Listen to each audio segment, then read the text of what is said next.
seriously popular.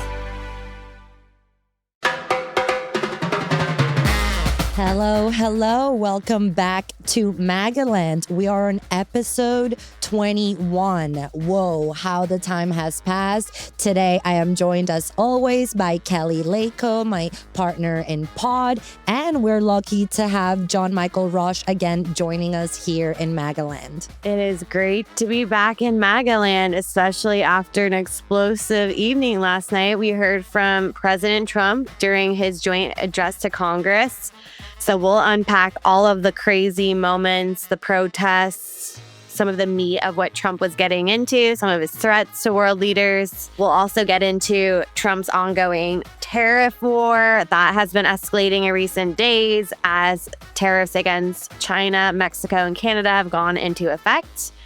And then we'll also be looking at his relationship specifically with the world leaders of China and Canada as these wars escalate and more. So stay tuned. We'll be right back after this break. Welcome to MAGAland.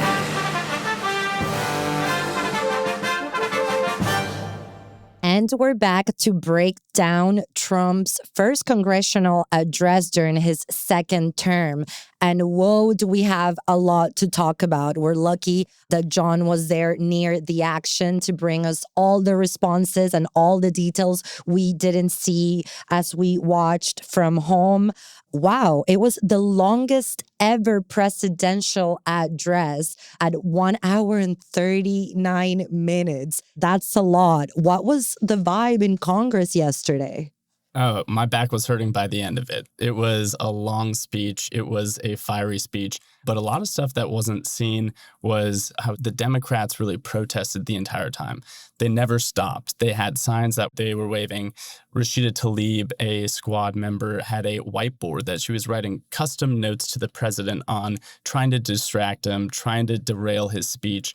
And when he was not looking at her, she would be hitting it, trying to make a noise, get him to pay her mind. Also, there was famously Al Green's outburst. He was demanding that the president didn't have a mandate to cut Medicare. He didn't have a mandate to cut health benefits in some upcoming legislation that Trump is planning. It just kept going, and he would not cease. He would not stop interrupting President Trump. And President Trump was trying to talk over him, trying to not be distracted, trying to continue on with the speech. I feel like that's one of the details we would miss, Jon, because we all saw the Texas representative waving his cane around before he was escorted out. How long was he doing this before he was escorted out of the chamber? He was waving his cane for probably 6-7 minutes before he was escorted out. It was a long time, and Trump had to continue going. He tried to speak over him, tried to continue without having this detractor be the focal point of attention. Mike Johnson banged his gavel, said enough is enough, instructed security to escort this lawmaker out of the chamber. That was quite the moment. I think that really stood out for a lot of Americans just to see how quickly it really devolved into chaos. Trump looked like, I don't know what to do. Speaker Mike Johnson, you got to step in here. And it was resolved. I thought another interesting point, and I'd love for you to get into this a bit more, Jon Michael, was that we saw a lot of Trump family members, actually. We had Melania show up. She came with her husband. We had Ivanka and Jared, Tiffany and her husband. Tiffany looks to be about 6 or 7 months pregnant now by this point.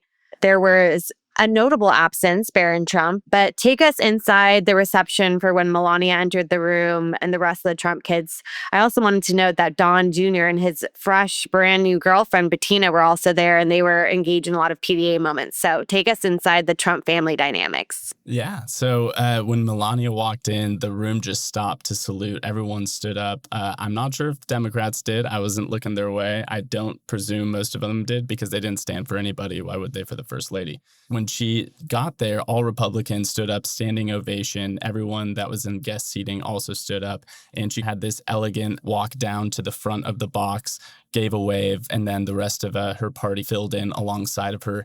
She chatted with one of her guests, who was a woman that tragically had some AI used against her to make, explicit content, which has been a campaign the First Lady has been going on, speaking to the Senate about it this week.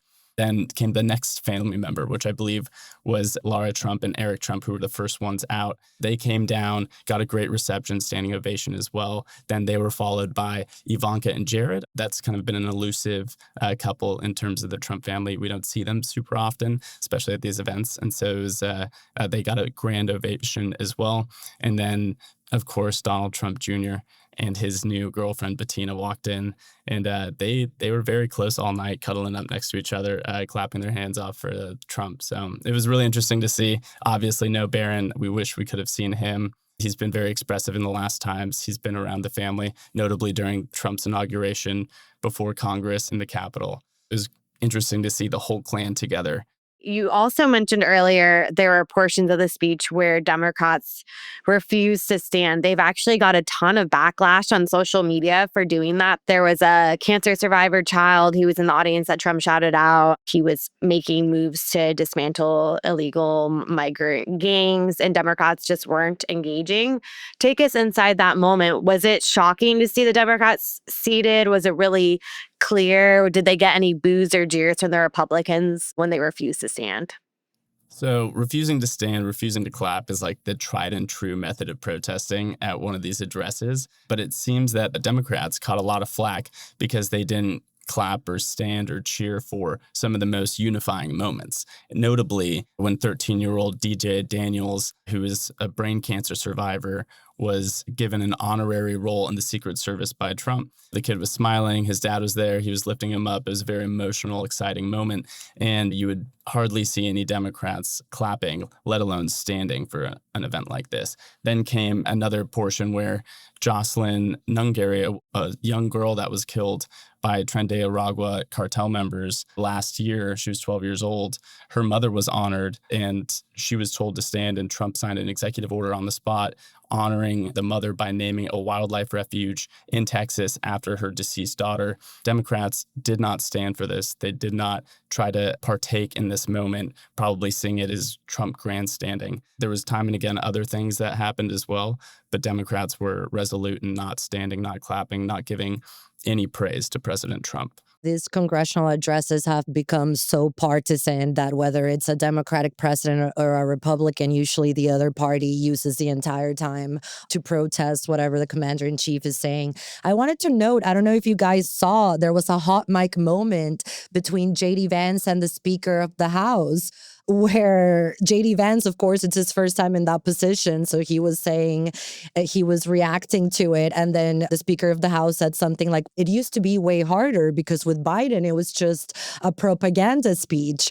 Take it with a grain of salt because all presidents use that speech to toot their own horn. I don't know if you saw the interaction, Jon Michael, but it was funny to see Vance and Johnson have this sort of lighthearted moment at the start and see how they interact with each other.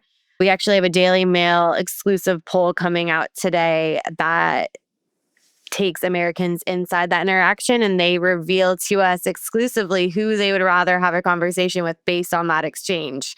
Spoiler alert, they would prefer Vance. So Vance came across lighthearted, making fun of a serious situation, but in a way that was tactful and breaking the ice, I would say.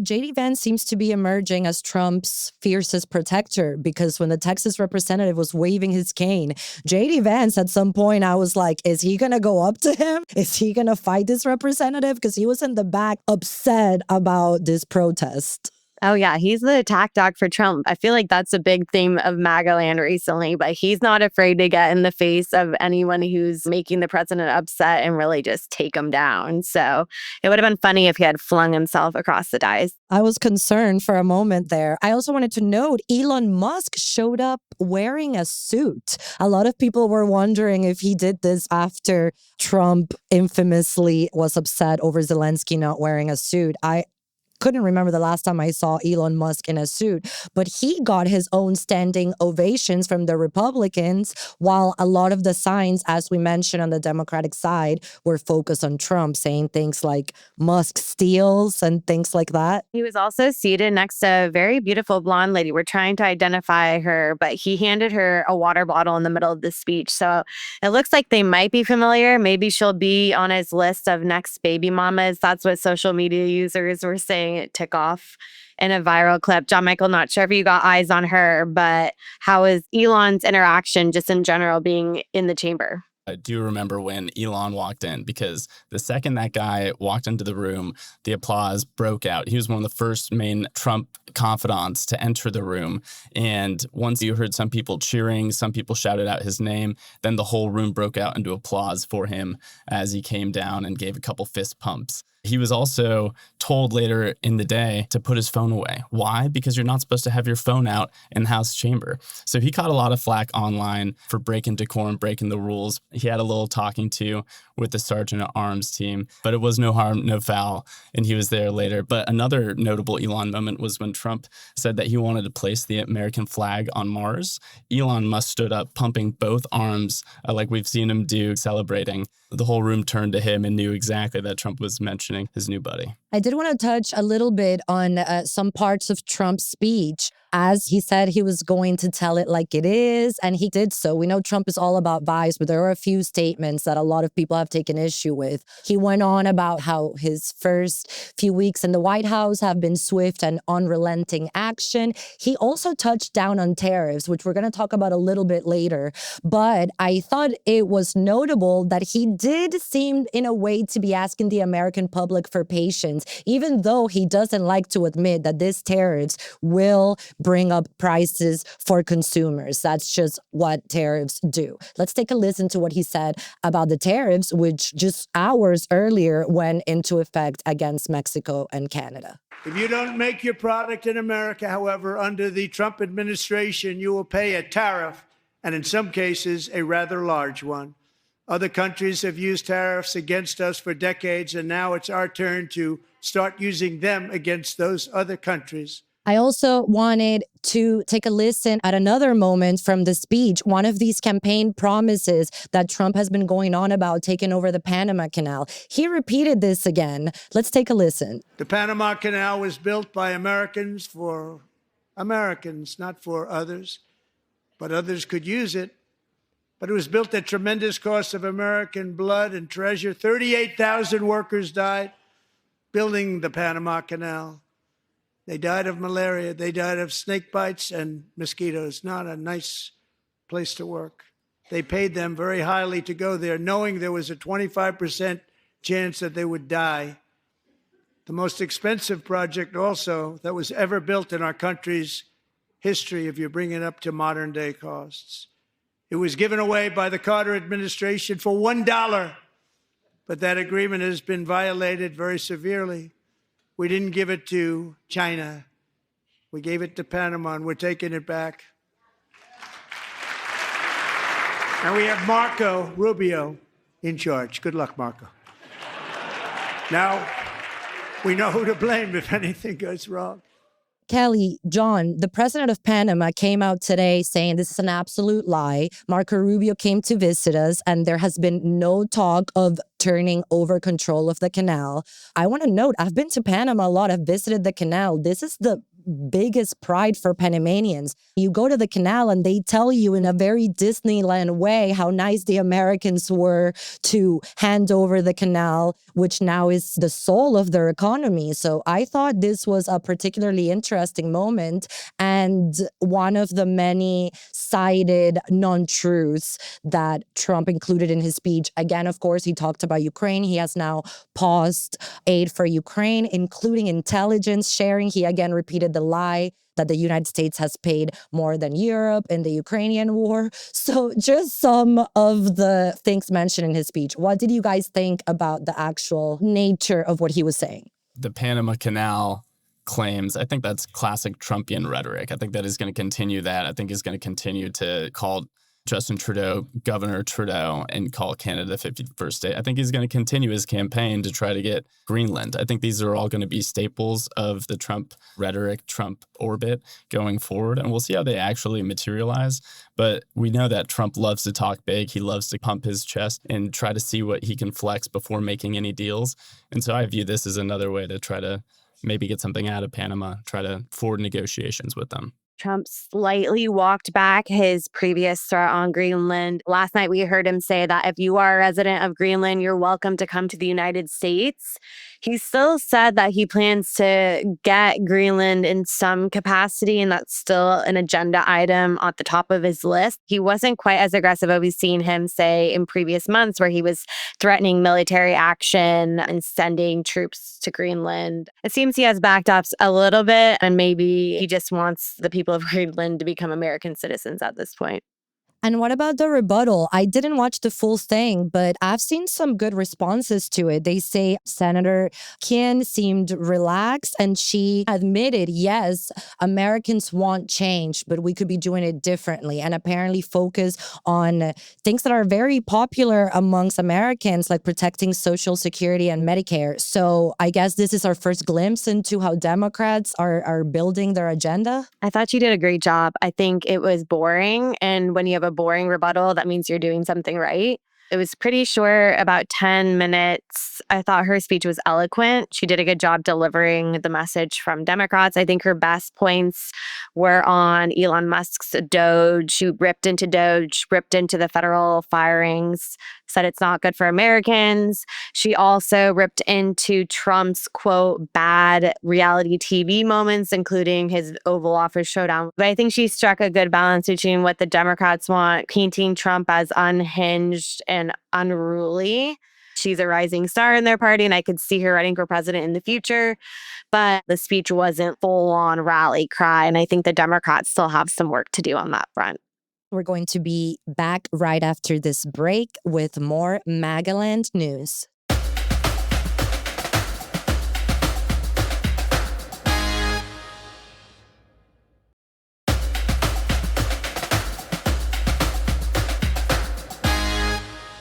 Welcome back to MAGAland.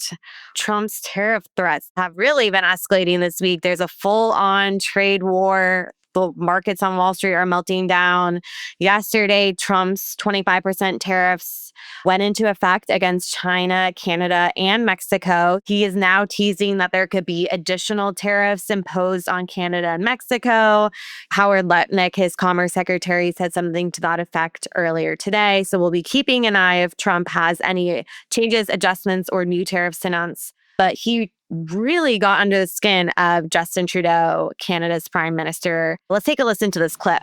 Now I want to speak directly to one specific American, Donald.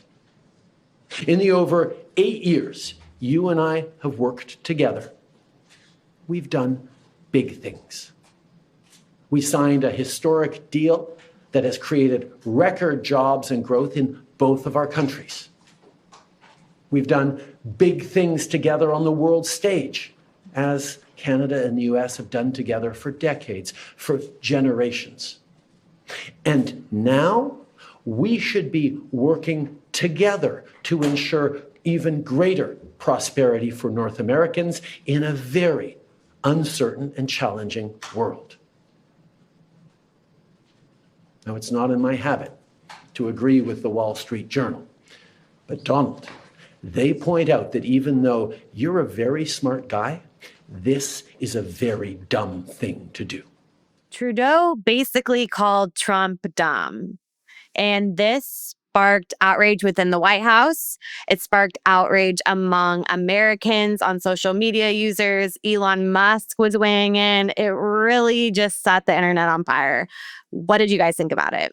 I was shocked, but again, we're so divided that whoever you ask has a different take on this. Justin Trudeau's political career was dead at the beginning of this year. Now, this fight with Trump has revived him. Those Canadians love that speech. Americans against Trump love that speech, calling him Donald. You're going to call me a governor. I'm going to call you by your first name. And I'm going to say this is a very dumb move. And I'm going to cite the conservative Wall Street Journal editorial board who also thinks it's dumb. I actually know a lot of Canadians. I spent a lot of time there. And a lot of them have been saying, because as we have been mentioning, the Democrats are nowhere to be found. So it seems that the Canadians are putting up a better opposition to Trump than the Democrats. Trump and Trudeau are expected to speak this morning. So there might be some sort of reconciliation or escalation that is going to be happening today. And we'll report that. But these two, as we've talked about, they butt heads. They know exactly how to get under each other's skin. Trudeau's little snide marks at Donald and not calling him Mr. President. Those are the exact ways to piss off the president, and he knows it. We also have to talk about, I don't know if you guys remember this guy's brother, but I do. He's the Ontario Premier, Doug Ford. Do you guys remember his brother, Rob, who was in the news because he was the mayor of Toronto and like smoked crack? Rest in peace. Well, this guy's brother, Doug Ford, has really come out against Trump. He is saying he's going to impose a 25% export tariff on the electricity that comes from Canada to certain U.S. states. And he even said he's prepared to cut off the electricity to American states. He's going to go dollar for dollar in matching tariffs. Let's take a listen to what the Ontario Premier said. Well, we're going to have every option. We're going to use every tool in our toolbox. And I appreciate the question. But if they want to try to annihilate Ontario, I will do everything, including cut off their energy, with a smile on my face. So, and I'm encouraging every other province to do the same. Quebec, Manitoba, BC. Guys, this could be a really big deal, no? If the Ontario Premier decides to cut off electricity to the states that rely on Canada, is this going to be an all-out trade war with a country that has been one of our main allies since ever? Yeah, it very well could escalate even further. Trump has also noted that it could be dialed back. I know that Howard Lutnick, his Commerce Secretary, noted recently in an interview that things are kind of in flux between the U.S., Mexico, and Canada regarding tariffs, and that they are looking at rolling them back, but they're not really playing their whole hand yet. We're not sure where they're going to come down on this. It'll be interesting to see if it ratchets up. I'll tell you this, I am getting clobbered in the market this week. I am not doing well. My investments are down.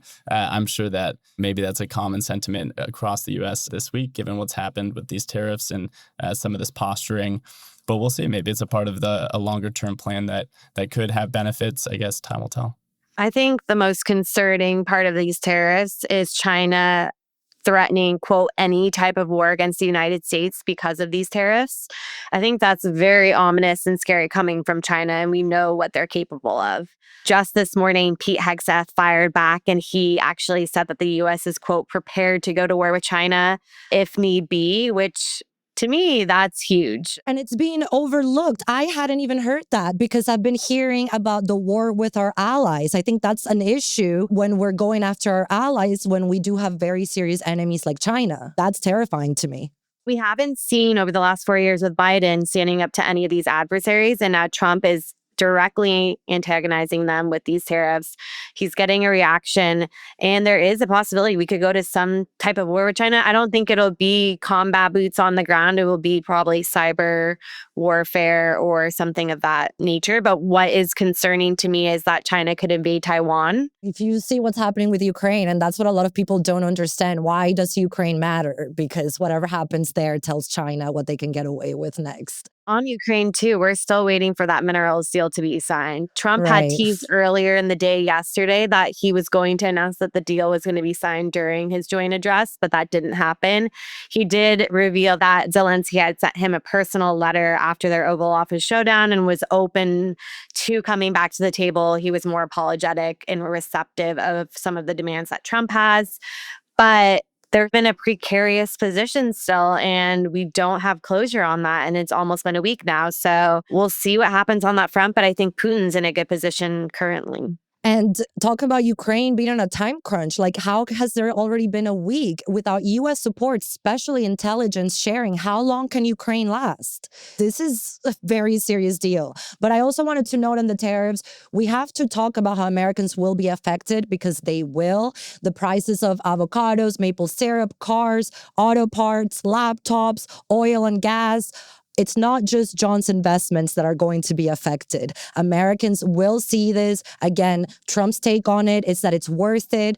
But as we have said on this show, it doesn't seem that there's much neither Mexico nor Canada can do to stop illegal migration nor fentanyl coming into the US. So a lot of experts just think Trump wants other countries to pay for us, basically. It'll certainly be one to watch over the next week. And if there are more tariffs on the horizon too, that will be quite the ripple effect through our own markets and across how our allies react. That's it for today in MAGAland. Thank you, Jon Michael, for joining us. We appreciate your insight on the ground in Congress, and we'll let you get back to congressional hearings you're monitoring.